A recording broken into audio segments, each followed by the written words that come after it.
E aí, pessoal do sexto ano, tudo bom?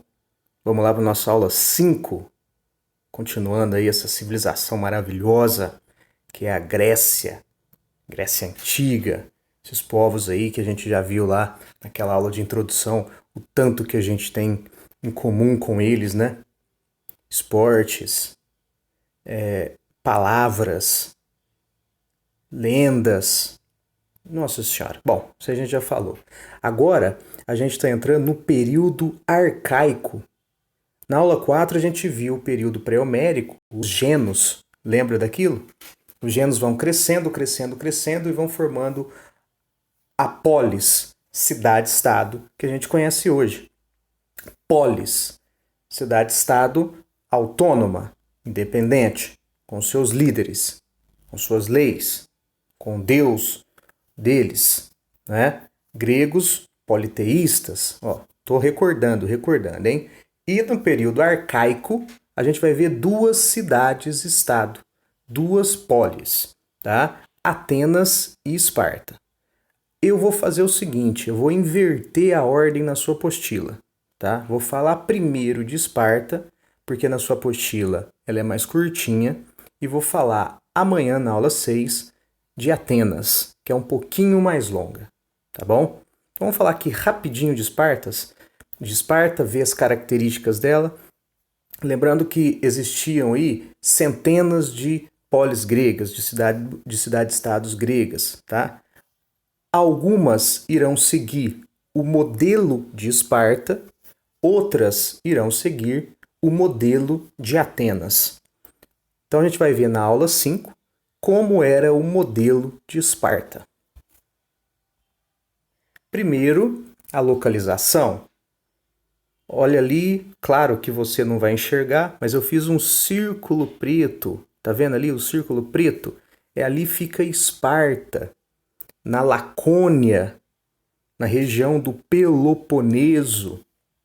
Então, se você encontrar alguma leitura, algum exercício que fala da região da Lacônia ou da região do Peloponeso, pode ter certeza que Esparta será falada. Esparta. A região da Lacônia, região montanhosa, agricultores também, não é? Isso aí tudo a gente já viu. Eu vou mostrar umas imagens, eu quero que você reflita sobre essas imagens. Olha aí. Isso é uma estátua do rei Leônidas na cidade de Esparta. Dá uma olhada nele aí. Vou te mostrar outra imagem. Quero ver se você relaciona. Olha, isso aí são figuras de uma cerâmica grega. Depois a gente vai ver na arte grega, né? O que está representado aí nessas figuras? Então, lá, a gente viu uma estátua do rei Leônidas. Agora figuras em preto com fundo avermelhado e uma cerâmica. Isso aí é cenas do quê? O que está representado? Vamos ver a terceira imagem. Isso é uma cena do filme 300 de Esparta. Lembrando que o filme é óbvio que é fictício, tem muita coisa mentirosa, viu? Até porque é baseado numa HQ, né? Numa história em quadrinhos. Mas essa cena aí é do quê? Olha os escudos aí. Lanças. Então a gente viu o Rei Leônidas lá com uma lança, uma cerâmica, cena de um filme baseado nos espartanos. O que você relaciona isso, hein? Guerra. Quem falou guerra? Soldados. Exército. É isso aí mesmo. Tudo isso aí, ó, se relaciona a essas figuras que a gente viu. A primeira característica de Esparta, então, é ela ser uma sociedade guerreira, uma sociedade de soldados. Então, imagina se o exército, o soldado, a guerra é tão importante para Esparta, quem vai ser o cidadão em Esparta? Quem vai ser o topo da sociedade em Esparta, hein? Claro, é isso mesmo. O soldado. Vamos analisar aí um rapidão a sociedade de Esparta? Olha lá. Você vai ter no topo os esparciatas, os espartanos. Esses aí eram os cidadãos.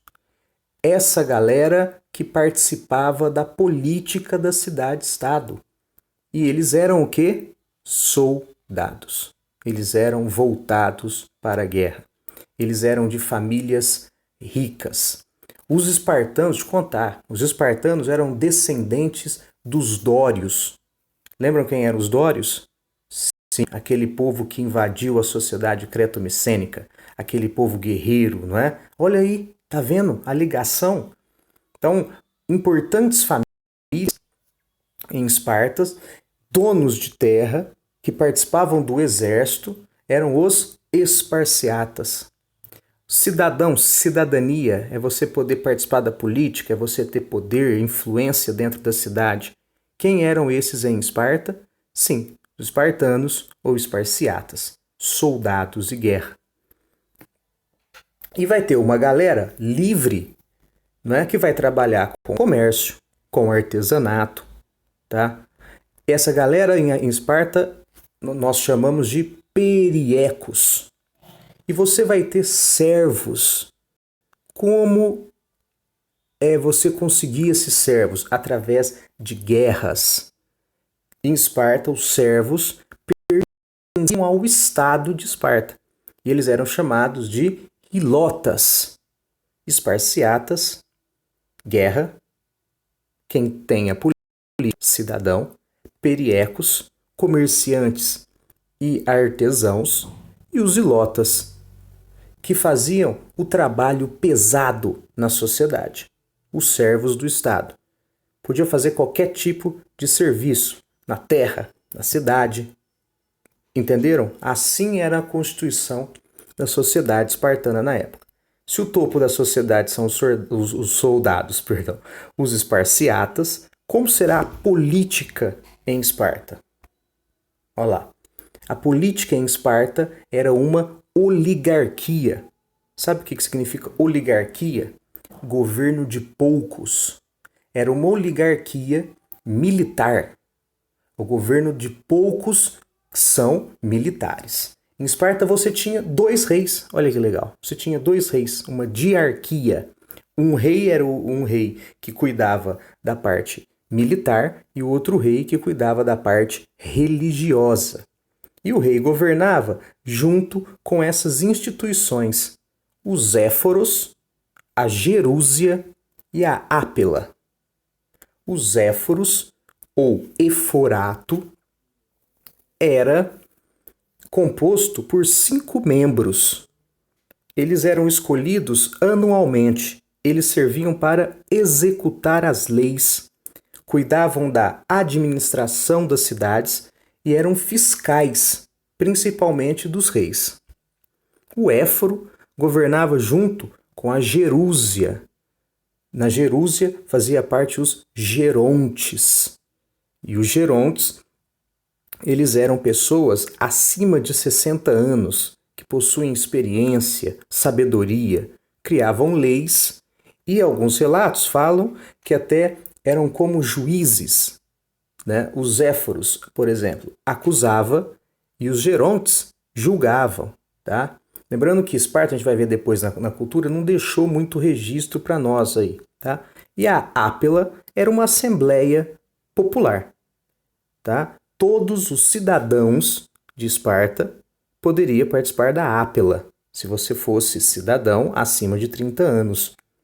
Tá vendo? Olha que importante essas instituições. Éforos, executivo, fiscalização, gerúsia, conselhos, criação de leis e a Ápila Assembleia Popular, que ia ser discutido aí assuntos gerais de guerra, de paz, impostos e por aí vai. Era assim que se formava a política de Esparta, na mão, claro, dos cidadãos, cidadão esses guerreiros. Tranquilo? O principal que a gente vê em Esparta é a cultura espartana. Já falamos aí, né? A cultura dela vai ser o quê? Um forte traço militar. Você lembrar de Esparta é lembrar de guerra, é lembrar de soldados, é lembrar de militarismo, é lembrar de expansão, né? E o Estado espartano vai tomar conta praticamente da vida do cidadão espartano, ok? Você vai ter A criança, o Estado vai fiscalizar essa criança, o Estado vai analisar essa criança se ela pode ser um soldado. Se ela, por exemplo, for deficiente ou eles acharem que não é saudável, essa criança era morta. É a pureza racial. Ele analisava a criança para ver se ela poderia se tornar um bom soldado. Para você ser útil para a cidade-estado de Esparta, era você ser um bom soldado. Olha só, hein? Tá certo? Então, nascia criança, ela era banhada em vinho. É um ritual lá, não é? Banhada em vinho. Se ela tivesse alguma reação, seria morta. Senão, ela ficava com a família de quando nasceu até os 7 anos. A partir dos 7 anos, essa criança ia para uma escola militar e lá ela aprenderia a virar um soldado. Olha, o homem ia para a escola militar aprender a virar soldado. Lá ia passar por provas, por situações complicadas, como ficar sem comida, ir atrás do próprio alimento, castigos, tá? Depois que ele passava nessa escola militar, para ele passar, ele tinha que matar um servo. Aí ele ia para o exército, ficava no exército. Quando completava 60 anos, ele ia para Jerúsia. Então a vida do homem espartano é o exército. O homem espartano é de falar pouco, de responder o que precisa. Ele era lacônico, ele não precisa de retórica, discurso. Eu vou te perguntar um negócio e fala, sim, é isso mesmo. Não, não é isso. Era desse jeito, laconismo, lacônico por causa da região, da Lacônia. Não é? É aquele cara direto, que não fala muito, que não enrola. Não é aquele cara de retórica, né? O ateniense, a gente vai ver na aula 6, que o ateniense é de retórica. Ele conversa, é de discurso. O espartano não. Então, o cidadão em Esparta é o bom soldado. Tá? Você tinha uma lápide no seu túmulo, você era lembrado quando você morria, se você morresse em guerra. Olha só. Então, aí, são desenhos antigos de uma escola militar, onde eles iam treinar, onde eles tinham esse contato em grupo. Sim, treinavam nus, onde você tinha esse contato em grupo, onde você aprendia o uso das armas, lutas. Aqui é uma falange espartana, uma falange. Os hoplitas são os principais soldados de Esparta. Então você tem uma frente, falange, você tem esse quadrado aí, você tem a frente de soldados com as lanças apontadas para frente, né? Quando vem o exército inimigo em choca, né? Então essa lança serve aí já para defesa, isso é uma falange. E o papel das mulheres em Esparta, elas tinham ela tinha até um papel significativo dentro da cidade-estado. Elas, quando elas eram crianças, elas aprendiam a dançar, a costurar, tá? Elas praticavam exercícios físicos, elas tinham que ser saudáveis. Por que elas tinham que ser saudáveis? Para dar filhos saudáveis. Era assim que o espartano acreditava. Uma mulher forte, bem treinada, sabia lutar, né? Faziam exercícios físicos. Uma mulher, quando morria no parto em Esparta, quando ela morria dando à luz a seu filho, ela também era enterrada com uma lápide com o nome registrado. Por quê? Deu a vida para dar a vida a um soldado espartano.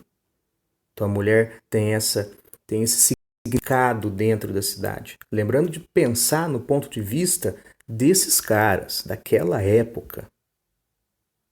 Tá? Então a mulher serve para quê? Procriação, para dar bons filhos. Cuidava da casa. Algumas participavam de assembleias, terras, tá? Ela tem um papel um pouco mais significativo, que a gente vai ver que em Atenas não tanto. Então você lembrar de Esparta é lembrar de uma sociedade voltada para o militarismo, a importância do valor militar.